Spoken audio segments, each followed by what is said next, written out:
It's what the markets have been waiting for all week. Fed Chairman Ben Bernanke's big speech in Jackson Hole, Wyoming. I'm joined now by Reuters Fed correspondent Alistair Bull. Alistair, the big question, is QE3 more likely? The speech was very careful to not get ahead of what the committee will decide next month. So what's interesting is that the chairman went through the costs and the benefits of doing additional action. He spent a lot of time talking about the costs, but he explicitly didn't rule them out.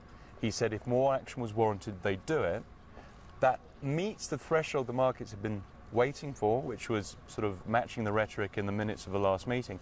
But he absolutely didn't signal that they were going to do it, but he didn't take it off the table either. So the markets will have to be on hold a little bit longer, at least question it. Bernanke also raised some other interesting issues. Europe, for instance, he spoke about, and there was some maybe heightened concern or some interesting choice of words that he used. It was interesting. He went through the problems that the US economy had been facing, and he noted that credit availability had been one of them. Then he said that, in fact, at the moment, that risk had been replaced in the hierarchy of concerns by what's happening in Europe. And significantly, he said that he found that the suggestions that the ECB may intervene in bond markets to cap yields for the Spanish and the Italian government bond markets as quite constructive, and that he said it was important that they take action. So that's a very emphatic encouragement from the Federal Reserve that the ECB do something.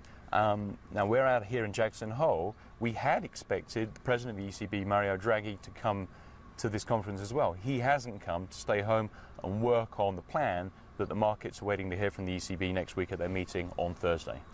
And on the domestic front, we had a lot of words about the U.S. job market. This is what we're hearing from the presidential candidates. This is what everyone's talking about. What was your read on some of his comments about the problems with the labor force? So what we were listening carefully for was that he maintained the emphasis on concern on the shortfall in the labor market. And he did do that. He met that threshold. You've got to recall that the Fed meeting at the end of July and the 1st of August had already lifted anticipation of some action, and the minutes amplified upon that. He talked again about how long it's going to take for that sort of gap between current unemployment rates above 8% and where policymakers think they would normally be to close.